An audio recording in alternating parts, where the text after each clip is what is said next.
52% uploaded. Yep. Okay, Kieran. All right.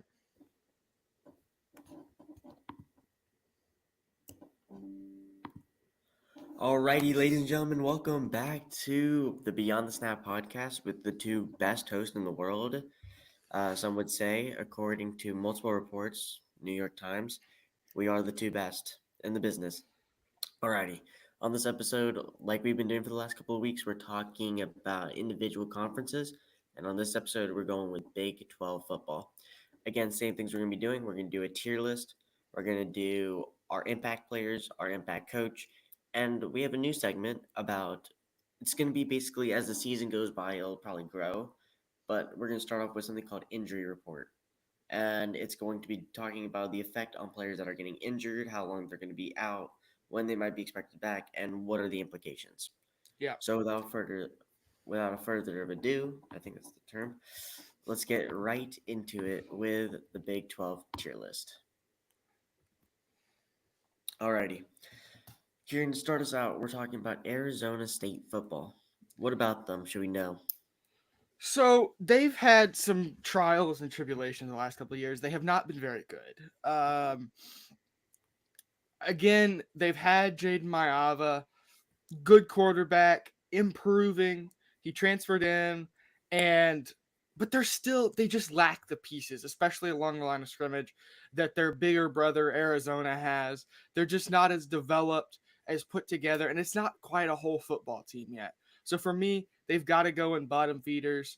I don't really see them even making a bowl push this year. It would be great if they did, and I would be super happy about that. But they've got a tough schedule and not a whole lot of high quality recruits in the building. So I think it'll be very hard for them to win any more than about 4 games. So they've got to go in bottom feeders for me.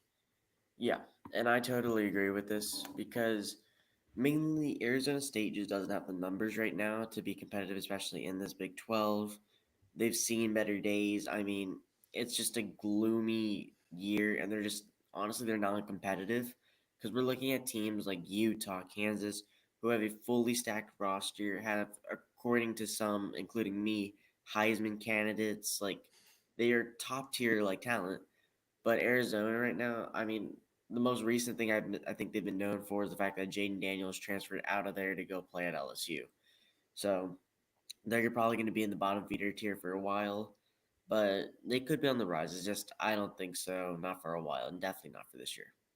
Okay, moving on to a team that actually was very competitive last year, the Arizona Wildcats. Yeah, so Arizona, I think they're a very solid team. Obviously, they've had some head coaching shakeups. Their head coach left to go to Washington because Kalen DeBoer went to Alabama. So they brought in the Brett Brennan, the San Jose State head coach, in. So it's a head coaching shakeup. It is a change. And if Jed Fish had stayed there and Arizona had moved and they had hired someone else for the Washington job, I would be sitting here telling you that I think Arizona should be one of the favorites to win the conference. Now, because he moved, I don't think so. I think they had enough pieces transfer out to make it not viable and they weren't able to replace because again Arizona is not a top of the line program, but I still think they're a contender. There's a chance that if it bounces their way, they're on the borderline of contender and spoiler for me, but with Noah Fafita and Tito McMillan, I really don't see how they can not be a contender because they beat Oklahoma last year in a bowl. A lot of people forget that. And they made just some spectacular performances happen that we didn't expect. So I think it's the right thing to do to put them in contenders for Arizona football. Yeah, and I'm actually right there with you.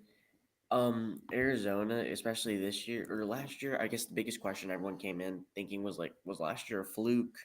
I mean, they had a 7 game winning streak.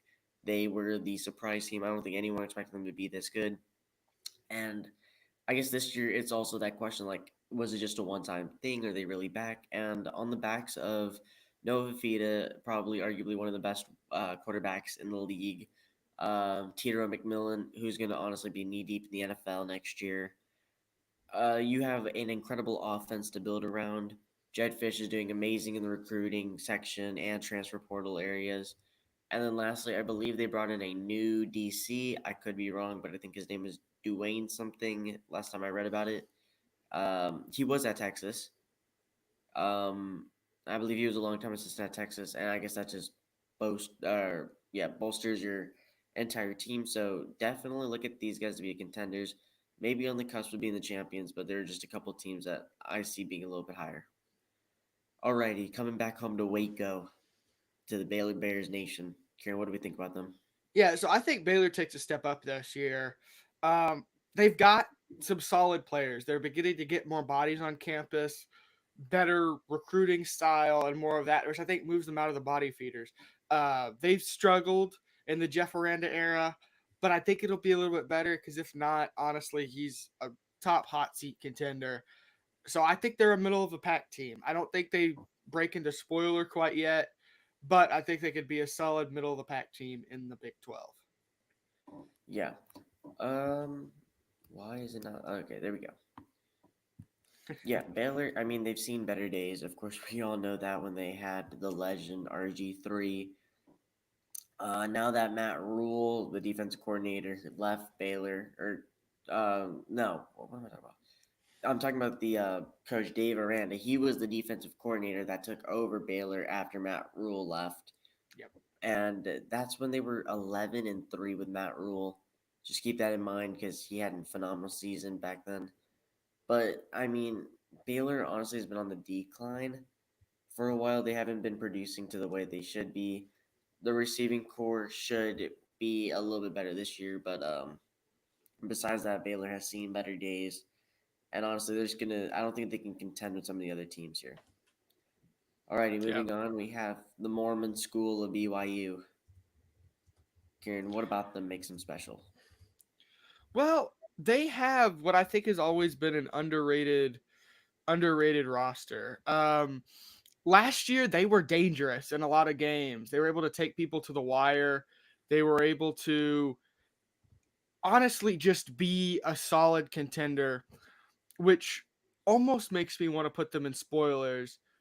But I just think that with the addition of so many more high powered teams, I think it's unrealistic to expect them to be in that spoiling position this year like they were last year. So I think BYU has to go with Baylor and be in the middle of the pack. Yeah. BYU notorious for always being, I mean, decent, not really that great. I guess for me, I don't really know that much about them compared to like these other teams. But if I'm just going off of, I guess, the general public's view of each of these teams, I mean, Utah's been contending for the Big 12 every single year. Um, that doesn't seem like that'd be a shock if BYU is probably not going to beat them. Same thing goes for Colorado. I mean, Colorado, of course, did move under new management with Dion, but are projected to still do really good. TCU, we know, have already been there, have been close to winning it all. Tech also a decent school at times. Oklahoma State favorites to win, I'm pretty sure, along with Kansas. So I don't think they're going to be able to fight, but again, I do think they're going to be better than teams like West Virginia, Houston, Cincinnati. So I know it's going to be bold, but I think they're better than Houston. So I'm going to put them there at middle of the pack. Alrighty, moving on to the team that is now the Bearcats, Cincinnati. Yeah, so Cincinnati, they have some solid players that I think are a little bit underrated. You've got guys like Jordan Young and Brendan Sorsby that have been producing solid production there. Cincinnati, you got to remember a couple years ago they made a run and nobody necessarily thought they were going to. It was kind of an out of the nowhere. Cincinnati is good at football, right?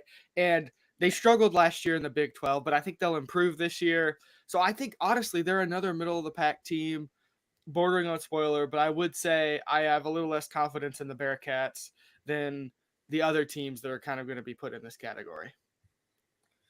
Yeah. So where are we putting the middle of the pack? Yep. Yeah. Same thing goes with Cincinnati. I don't know that much about them. I remember, of course, I don't know how many years it's been. I think 2021 was the year that they went on this crazy streak, jumped to number 4 in the rankings, made the playoffs, and then got beaten by Alabama in a horrible display. Yeah. I think, honestly, I hate to say this, but that had to be a fluke of a season because I don't think they're ever going to be able to replicate that. Not for the next 10 years, especially with the production that's happening in these days. I mean, 12-team playoff, of course, opens up a whole new realm of possibilities, but I just don't see them being as good. And like I said, I don't think they're going to be able to contend with some of the top teams here, like Oklahoma State and Kansas. So, for that reason, they will be joining BYU and Baylor in the middle of the pack. All right, now on to the most controversial team and our favorite team to talk about on this podcast, the Colorado State Buffaloes. Colorado State is okay, whatever. Colorado State Rams, Colorado Buffaloes. Yeah, so Colorado is an interesting team. I think they're still hard to rate. I've heard some sources say that they're going bowling. I'm not sure. And this thing kind of sneaked under the radar this year. It didn't really sneak under the radar last year. But Colorado has completely destroyed and revamped their roster again. It was something like out of the 78 players that Dion brought in, over 60 are not there anymore. So it's like single digit numbers of returning players that were brought in. And obviously, Shedeur Sanders and Travis Hunter both count there. But they lost a lot of what their team was last year, and their team last year was not very good. But you do have, as much as I don't agree with other analysts to the degree you have it, but you do have elite quarterback play. And that always will give you a shot despite the other issues that you have. I think you're still going to have issues up front defensively. I didn't see any real new linebackers or defensive linemen that I think are going to shore up that front on Colorado. Yeah, you'll be good enough in the back end because you have some of the best cornerbacks. Dion's your coach in the nation. But do you really have what it takes up front? Your offensive line will be improved, but improved from sacks in the 50s to 60s. That's improved, but is it enough? You can improve and still have 45, 50 sacks in the season, and that's improvement. But that will not take you from 4-8 to 8-4. It's not going to do it. And Yeah. ultimately, I just think Colorado, maybe they'll make a bowl.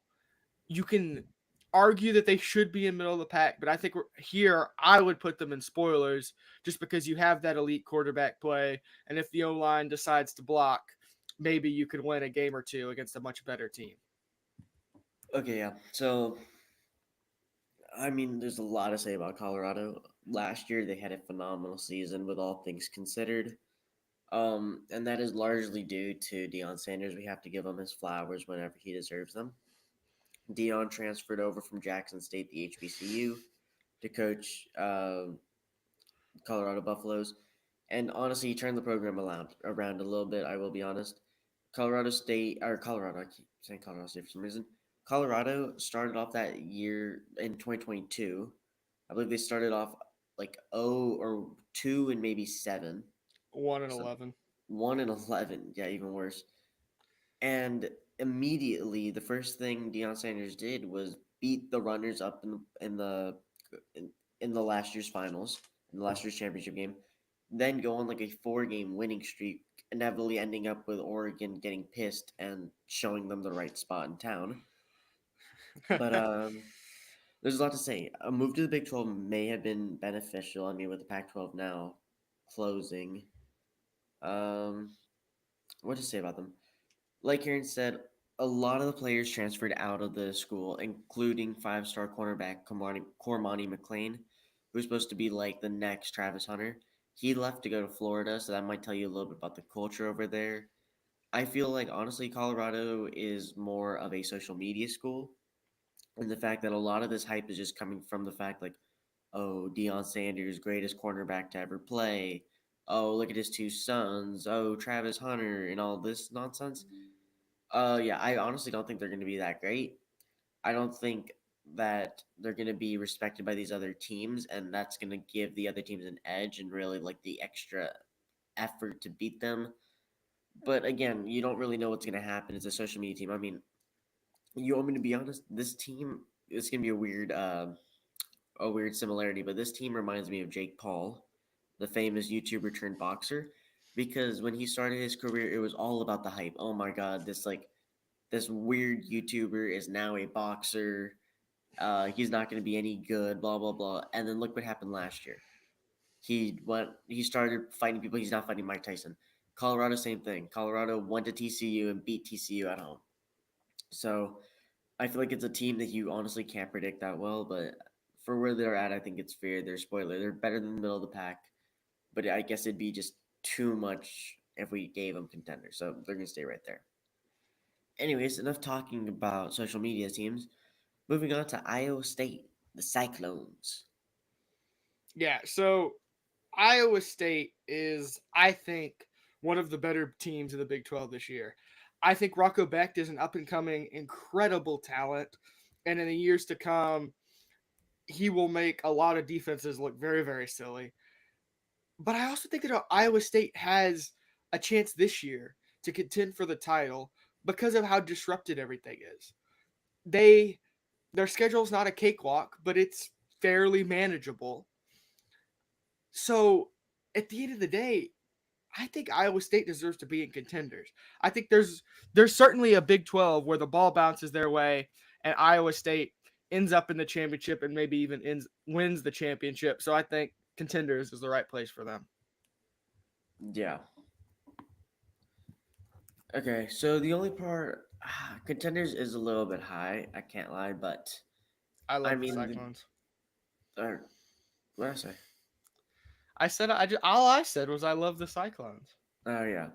Okay, yeah. I think Iowa State a little bit high. I mean, they've had some pretty dark days. I think we can both admit the last couple of years. It hasn't really been a great showing of display of talent and everything, but now their offense is consistent. I cannot lie. A much better feel. Rocco is supposed. I mean, he's no like Brock Purdy when Brock Purdy was playing and winning all the things, breaking all the records. But he is a quarterback, something that Iowa State has been lacking for a while. That is a great thing for them. Their offensive line is being bolstered. They're going to probably be a lot more consistent, which is the biggest part of this. Again, contenders a little bit high. Honestly, I'd have them down at spoiler, but I can see why Kieran might think they're a contender. But yeah, the Cyclones should be a great team. Hopefully, they can make a push. But next up, we have a team that is also probably going to be contenders, if not higher, the Jayhawks. Yeah, What are our so thoughts? they obviously, if he stays healthy, Jalen Daniels, huge talent. They've also got, I think, a firecracker of a running back in Devin Neal. They have everything it takes. There is a chance that Kansas is able to sweep the Big 12. They do play Iowa State. They do play, obviously, Kansas State. So they draw a lot of these other teams, but there's a chance they win it all. So I think they've got to also be in contenders. Yeah, and I totally agree with him, with Kieran on this prediction. They need to be a contender because of everything that is literally lined up. It's almost like the stars have aligned now. You have one of the best running backs, Devin Neal, who's going to be outstanding. You have probably the best dual threat quarterback besides from maybe Jalen Milrow. You have a outstanding running back, or not running back, but you have an insanely fast, quick, and smart quarterback in Jalen Daniels. Um, yeah, everything is aligned for them right now. I mean, I don't know their exact schedule, but looking on this chart, I feel like the only teams that can maybe go toe to toe with Kansas right now is definitely Oklahoma State, Utah, and Arizona. I feel like it's going to be a great season if you're a Jayhawks fan. But I mean, there's a lot of question marks still with the team. I'm pretty sure their defense has still a little bit of holes that need to be aligned. But it's looking good. Just looking at their schedule right now is what I'm doing. They play teams like UNLV, West Virginia, TCU, which seems like a win. Arizona State. I mean, we've already put them solo. Houston, they do have to contend with. Kansas State is going to be a rivalry. Iowa State, like we said, but then it's BYU and Colorado and Baylor to finish it off. So you don't have to play the strong teams of Arizona and Utah, but you should be doing pretty good. Anyways, let's move on to the in-state rivals, Kansas State. Yeah. So Kansas State will always be a very greedy football team, and I think this year it really hinges on what they get out of Avery Johnson. Very, very high quality quarterback, but the question is can he improve and can he really make his mark on the program? Because he split reps with Will Howard last year, who is now at Ohio State. So there's questions there. But other than that, Kansas State's a very gritty football team. They've got a good defense, and they will get it done. Again, they took Texas to the wire last year, and just a really solid football team. They're another contender on the caliber of Kansas and Arizona to me. Yeah. And I mean, what else to say about them? Yes, Kieran is right on the fact that you've lost your quarterback, which is probably the biggest blow you've taken this offseason. Will Howard had a great year, but now he's over at probably a better school and a chance to win a title. So now your season relies on Avery Johnson. Um, Again, a good team, really solid play all around. I feel like they're going to be good, but again, just looking at their competition, it's going to look like a little bit of a challenge going against Kansas, having to face Colorado. I mean, it's going to be a pretty tough season for them, but I think everything relies on Avery Johnson. If he can play well, we know what this team is capable of. Karen already said the fact that they went toe to toe with Texas. Granted, there was no Quinn Ewers, but everyone gets the idea. Anyways, where we put them, Karen? Where do we three on spoilers or what? Contenders. Spoilers, the contenders. We'll say they're probably around here. Again, this is not in any particular order. We just put them around. I don't know why I put them there. I could put them on the back, but no particular order. We can order them if y'all would like in the future episode, based off who we think has the highest chance in each category, who's the best team in each category. But as of right now, let's just move on to Oklahoma State. Ohio. Oh my Almost had gosh. a brain. So Oklahoma State, they've so the question for Oklahoma State is turnovers. They've got a solid defense, returning quarterback. Obviously, Ollie Gordon is returning. So they can win the league. But all they have to do is make sure Alan Bowman, a veteran quarterback, this is his 7th year, which is crazy to say, he has to keep the turnovers down. He has to keep last year his interceptions got out of control. That's what happened. That's what doomed Oklahoma State. And they made it to the title game and then got swamped by Texas. If they can make it to the title game again, they can win it. And I think that's a very real possibility for them. So to me, they've got to be in contenders. You could put them in champions, but I don't really see a whole lot separating them from the rest of the pack unless you do, Kirsten. Yeah. Um, I mean, it's a great team. Not much to say about Oklahoma State. I mean, of course, everyone knows about the golden child, Ollie Gordon, who literally has been quoted as being Oklahoma State's team, just having it riding on his back. But yeah, a lot of things need to line. Again, I value quarterback position at probably the highest point because without a doubt, everything runs to the quarterback because you can't just have a dominant run game. You have to be able to spread it around, or everyone's just going to crowd the box on every play. And so it's really on Bowman. I mean, 7th year is actually crazy. You get less time in jail for that. Um, it's announced. It's just going to be a crazy season altogether. Oklahoma State with Ollie Gordon should always still be a decent team. I don't remember where Karen said he wants to put him. I kind of tuned out for a little bit, but I would say, Champions. Or yeah, no, my bad, contenders. Sorry. contenders. Yeah, I was gonna say I don't know. Champions a little bit high because I still have one more team I might say is champions, but Oklahoma State's a fair game for them, and I do actually see them probably being around, probably second or third, but we'll put them right there for right now. All right, moving on to the greatest fall off of all time team, TCU. Yeah, so I think they're going to be improved this year. They've got some returning production, some very good returning production from last year. Obviously, they struggled very, very much last year, but I think they can make a comeback. They've really got again, like 2 years ago, they had some dynamic weapons, so I think they can manipulate this season into what they want it to be, make it just a little bit spoilery, a little bit exciting, a little bit spicy. I think TCU could do all of that So I think they deserve to be in the spoilers tier. Yeah, I totally agree. I think last year was just a struggle altogether. I mean, I don't think they expected that much of a fall off in production and everything. So I think this year they're definitely going to be back on the hill. They're going to get back on the um, horse. I mean, 2 years ago we witnessed probably a insane Cinderella story, almost to the level of Cincinnati. But that was because they developed that team. I mean, the quarterback at the time, what is his name? The ginger guy. Kieran, do you remember his Max name? Duggan. Max Doug. Yeah, he was an outstanding quarterback. He was a outstanding leader, as his teammates would say, including Quentin Johnson. And they would just say how he almost had a tenacity about him that would just make him take control of games. I don't know why my camera is doing that, but it would make him take control of games, put the ball in his hand, and I think that's exactly what we want for TCU. I think if TCU can keep guys returning, they have a great development program. They're going to make you better. And so for that reason, I definitely think they're going to be a spoiler. I mean, middle of the pack also looks to be a very reasonable spot where they could be, but we'll keep them at spoiler for right now. All right, Karen, give us the walkthrough on Texas Tech. Yeah, so Texas Tech has perhaps one of the most dynamic running backs in the conference.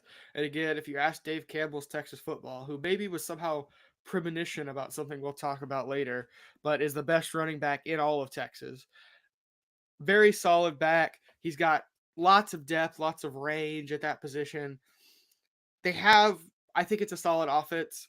Their defense has struggled last year. They had issues against teams like Texas, but again, those teams are God. So I think Texas Tech is somewhere between middle of the pack and spoilers. It's kind of hard to determine, but I would say we've got to tend to spoilers just because I think they have that potential. Yeah. Highlights about Tech, of course, is the fact that they have Taj Brooks, a really solid player. I mean, Tech has always just been a solid team altogether. I think they've been consistently at the point where they're at. They're actually probably getting a little bit better because they've had an insanely good recruiting class, especially last year, landing the I think number one or two wide receiver from Lake Belton. Of course, we've mentioned the guy that they've recruited from our district.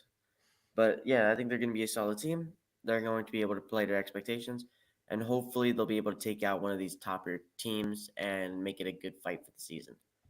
Alrighty, moving on to, in my opinion, a bottom feeder to middle of the pack team, UCF. Yeah, so UCF is always dangerous, and I think they will get more dangerous as the years go on. There's a chance they find their footing, but I still think they're a middle of the pack team. I I just don't see it. I don't see that UCF can make that big of an imprint, especially with the amount of teams contending at the top. There's a chance they can, and there's a chance they make a run, and that we're all wrong. But I think UCF for now belongs in middle of the pack for this year. Yeah, UCF has had some sparks. I believe UCF was prior to this. Actually, I don't know where they were prior to this, but they're a good team. They were in the American Conference. That's where they were. I mean, it's just going to be a very interesting season. It's going to be a long season. They do have players like RJ Harvey, who's going to be a senior for this year. He's the running back, and KJ Jefferson, who should be like someone influential. Um, and I think they can make waves. They're just not at the point where they need to be right now. And so, I mean, there is a potential for them. Like, who knows? They might be able to take out TCU come like I think September. But for right now, it looks like they're just going to be battling teams like BYU and Baylor for just the middle of the pack spot. Hopefully, get a stronger recruiting class, bring in some more guys. But for right now, they're there. Alrighty, now we got the Cougars. What are your thoughts? Yeah, I think they've got to go in bottom feeders for me. I don't think they can make a huge step forward. They were one of the last teams in the Big 12 last year, and don't really see how they can take a step up from that. They have recruited 4-star quarterback Keyshawn Henderson, and we also play him. Lassa does. Yeah, Your boy. We will get torched. We will probably get torched. We might not get torched. I don't know. We'll see. This is I get not to a high cover him. school football podcast, but I felt obligated to mention that. So I still think they're a bottom feeder. I don't think there's really much upward momentum there, but we'll see. Yeah, and I agree. I think they're a bottom feeder for the fact that, well, Houston. I mean, their ground game last year was atrocious. I think they were averaging maybe 2 yards a game. Like it was just horrible. And so now they're gonna have to rely on the pass. They were very low statistically for offense in the Big 12 last year, very low for defense. It's not a great season. Of course, recruiting will be better. Like Kieran said, we're playing one of their top tier guys, especially in this year's recruiting class. And hopefully that game goes well. I'll be out there playing my best to cover the guy if he plays wide receiver. Uh, you know, it'll be a guy. It'll be a 5'8" versus 6 foot like 2 matchup. We'll Yep, see if I can get a pick. Hopefully, you're maybe gonna not. get torched. Yeah, I'm gonna get cooked, but it's all right. It's part of life. They are not gonna be a good team. Houston will not be, but hopefully they can. Honestly, I feel like Houston is a team that will be able to make a major like upset that might just happen out of thin air. Anyways, moving on to I believe both of our champions, the Utah Utes and Cam Rising. Yeah, so they're the team that you could put most borderline on the champions tier. I still don't think they're any true champions in the Big 12. I don't think they've come further enough out of the pack. Maybe if there was a tier in between, but I think that they still belong in contenders. They are the favorites. And yes, they've got a very strong team, got a very physical team, and they will be contending come November. But I think they've got to go in contenders. Kirtan, you can mutiny and put them in champions if you want, but I kind of think that would ruin the picture. But I do believe they are the number one contender, and they have the right to be the odds-on favorite. They are the favorite. I will agree with that. I definitely think that they will. Honestly, I believe they will be the champions. I mean, they went against USC with Cam Rising and was able to pull off a absolute phenom of a game. They play to the level which they are told to play at. They are the most physical team here.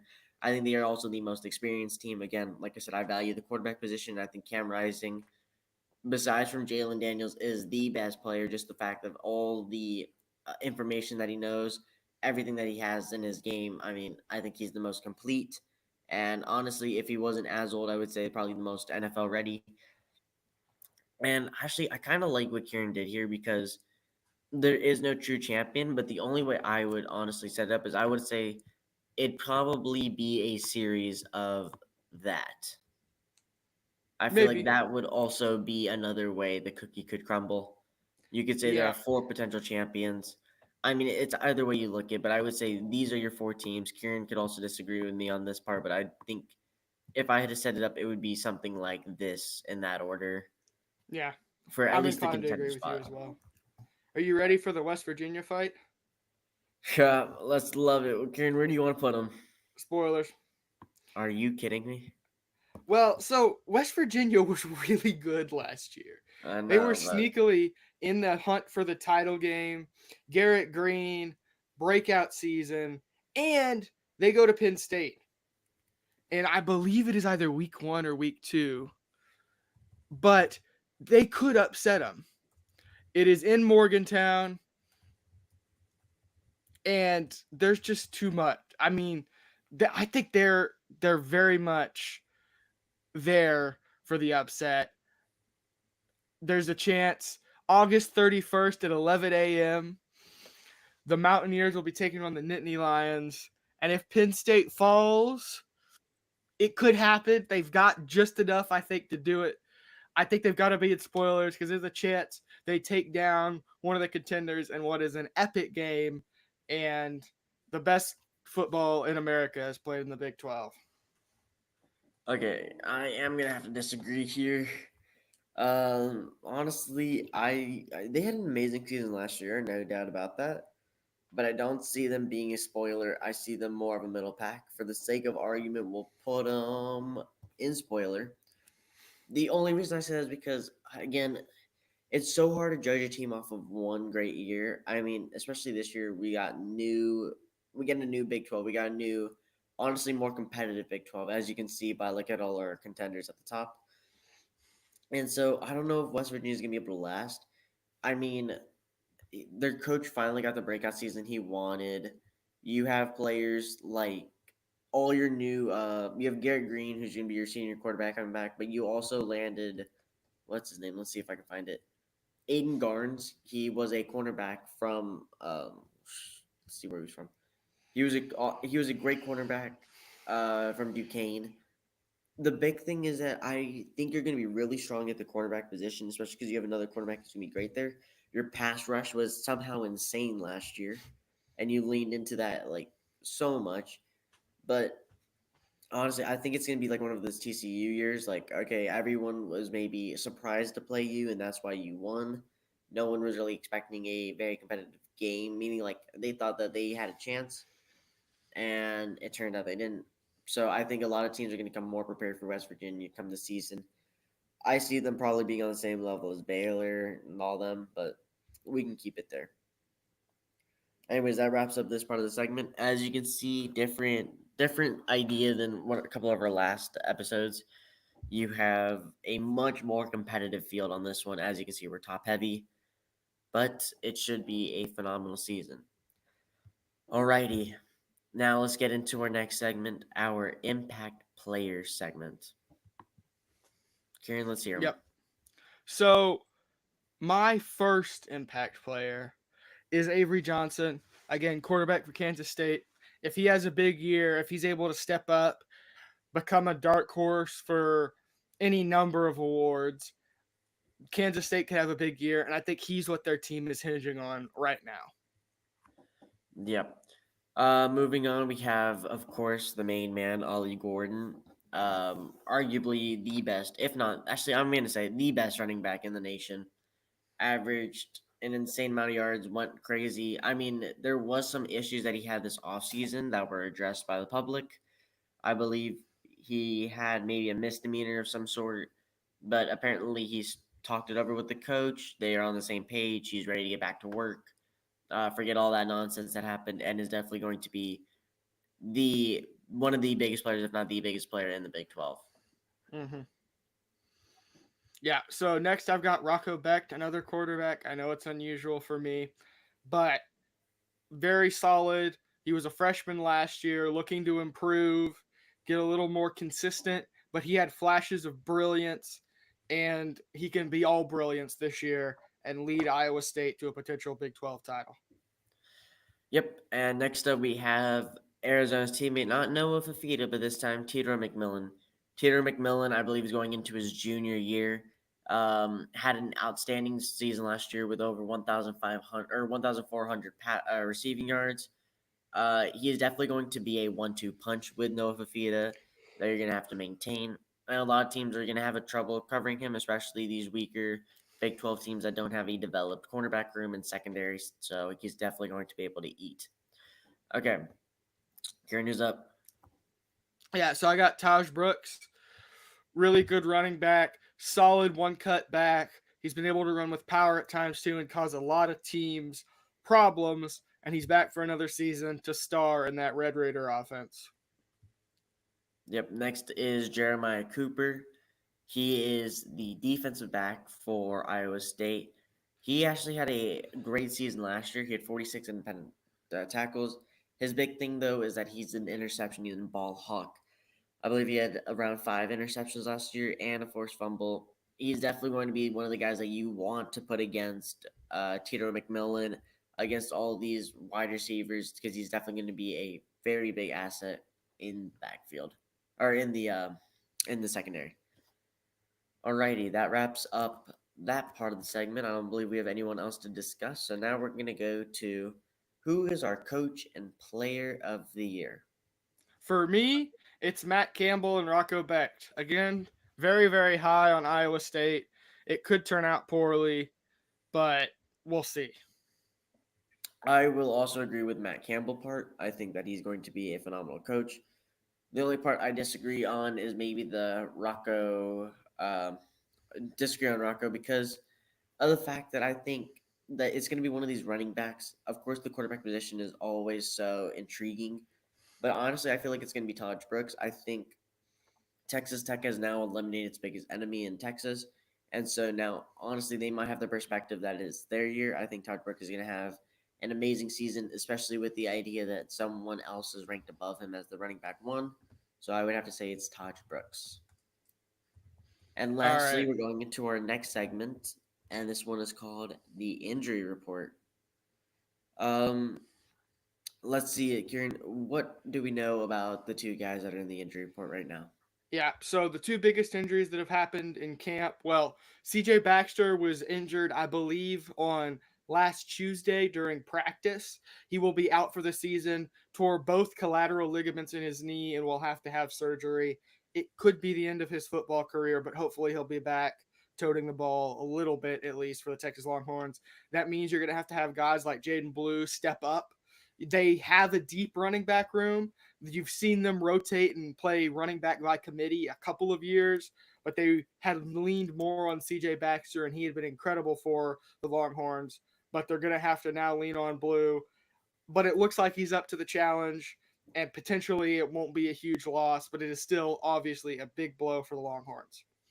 Now, the Yeah. other, yeah, sorry. No, you're good.